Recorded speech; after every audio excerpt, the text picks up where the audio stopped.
వెళ్లే పరిస్థితులని ప్రభుత్వం సృష్టించలేదు.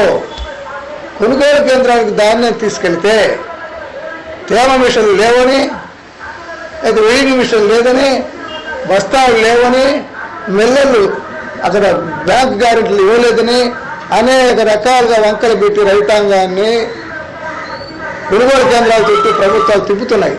ఇది ఈరోజే కాదు, మొన్న అది జరిగింది, అంతకుముందు కూడా అదే జరిగింది. గత ప్రభుత్వంలో అదే జరిగింది, ఈ ప్రభుత్వంలో కూడా అదే జరిగింది. అందువల్ల రైతాంగం కొనుగోలు కేంద్రాలకు వెళ్ళి వీళ్ళ చుట్టూ ప్రదర్శనలు చేసే కంటే శుభ్రంగా ఏ ప్రైవేట్ రైతుకైనా పుట్టికి 2,000 3,000 తక్కువ అనుకుంటేనే మీరు నిర్ణయానికి వచ్చేసారు. వాళ్ళు ఈ నిర్ణయానికి వచ్చే దాంట్లో రెండో కారణం కూడా ఏమంటే, పుట్టి అంటే మిగతా 850 కేజీలు. సరే, దాంట్లో రివాజ్ అని నేను పుట్టినప్పటి నుంచి టన్నుకి 5 కేజీలు తీసుకుంటున్నారు. ఇప్పుడు పుట్టికి 5 కేజీలు రివాజ్ అంటున్నారు. మళ్ళీ తూకం తరుగు 2 కేజీలు అంటున్నారు. బస్తా 750 గ్రాములు ఉంటే కేజీ అంటున్నారు. అట్ట చేసి నికర 850 కేజీలు అయితే పుట్టికి 875 కేజీలు ఇస్తే కొనుగోలు కేంద్రాలు కూడా తీసుకోవచ్చు.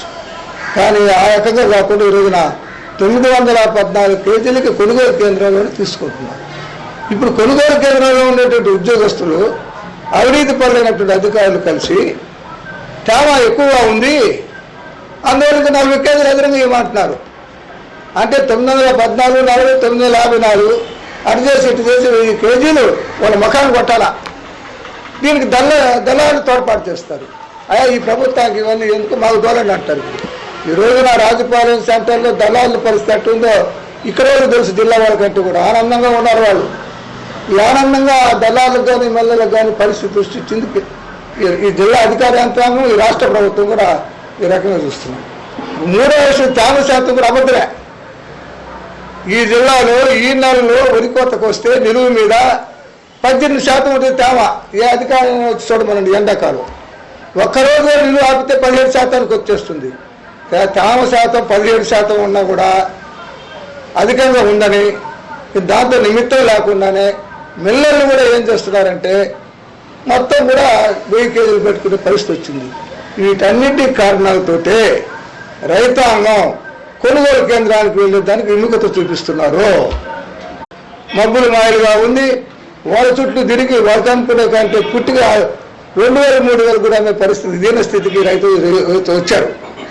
అందువల్ల మేము డిమాండ్ చేసేది ఏంటంటే రైతు సంఘం కూడా రాష్ట్ర ప్రభుత్వం నాటకాలు ఆడొద్దాం.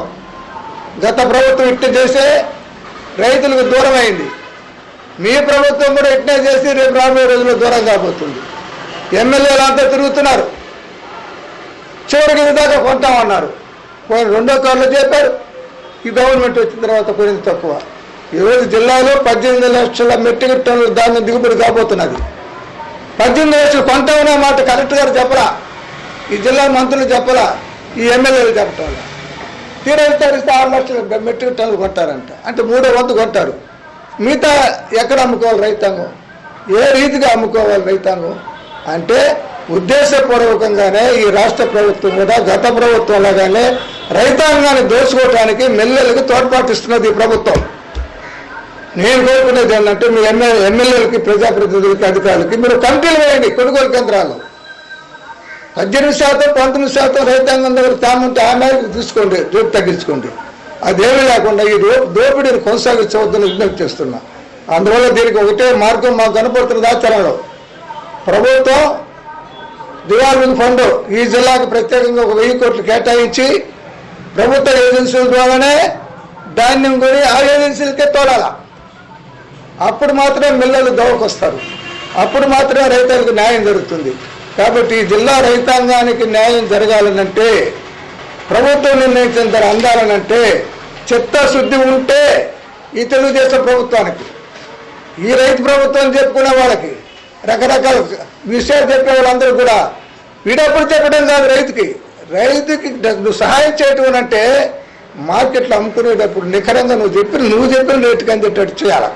అది చేయాలని మేము డిమాండ్ చేస్తున్నాం తెలుగుదేశం ప్రభుత్వాన్ని. చివరిగా నేను చెప్పబోయే అంశం ఏంటంటే, కేంద్ర రాష్ట్ర ప్రభుత్వాలు ఆహార పదార్థాలను సేకరించడం తగ్గిస్తున్నాయి. మన జిల్లా నుంచి, మన రాష్ట్రం నుంచి గత సీజన్లో 5 లక్షల మెట్రిక్ టన్నులు తక్కువ చేశారు.